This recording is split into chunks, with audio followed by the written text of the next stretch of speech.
सावन चलता, भादो चलता, आषाढ़ चलता, बरसात बीत गई, कजली एको ना हो। रघुनाथ भाई के हम जोहतर नहीं एगो कजरी गई हैं नहीं है गई, हम गाओ तनी।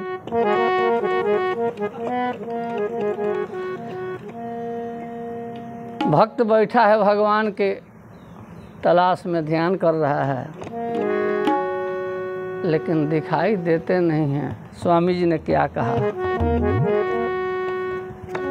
आर्य सखी रे पिया घरे नहीं आए,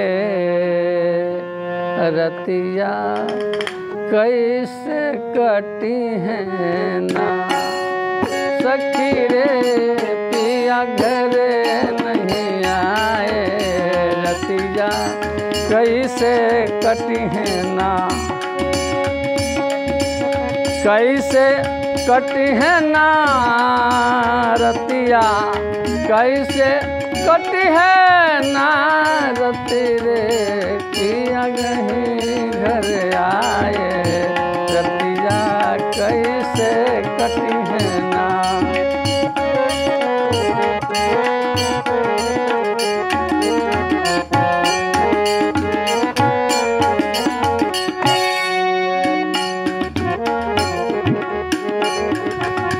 रही रही उठत विषय लहरिया, कहाँ से ध्यान लगो।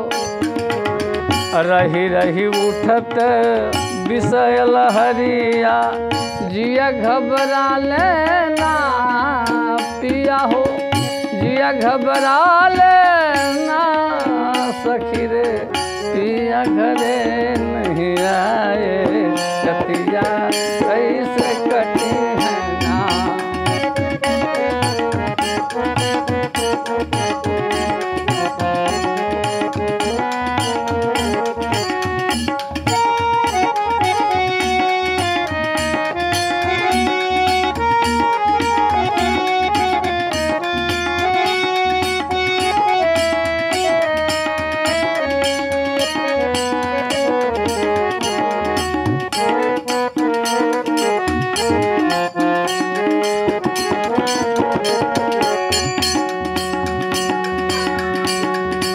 कैले विवाह निमाहे खातिर, कैले विवाह निभाहे खातिर,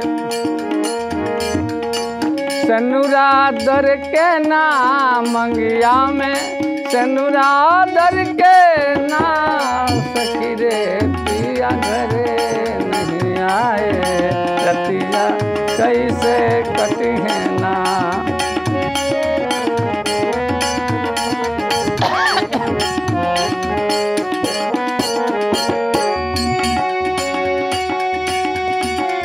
कैले विवाह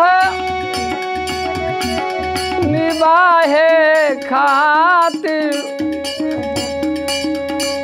सनुरा दर के ना सखी रे, सनुरा दर के ना सखी हो पिया घरे नहीं आए, रतिया कैसे कटी है ना।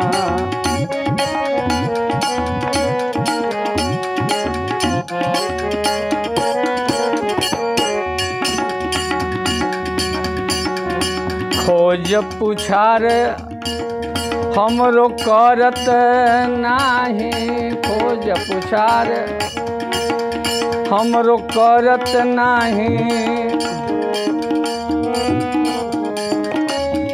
आर रहले फरके ना स्वामी जी, रहले फरके ना सखी हो पिया घरे नहीं आए, रतिया कैसे कटी है ना।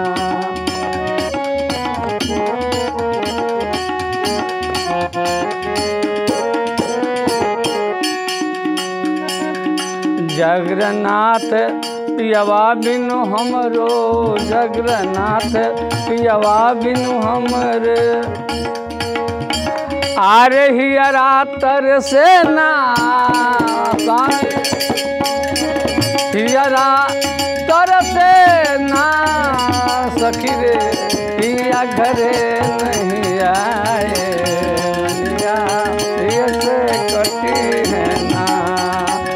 सखी रे पिया घरे नहीं आए, रतिया कैसे कटी है ना।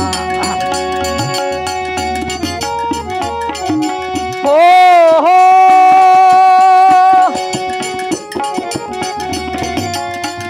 सखी रे समझी बूझी के पग देना,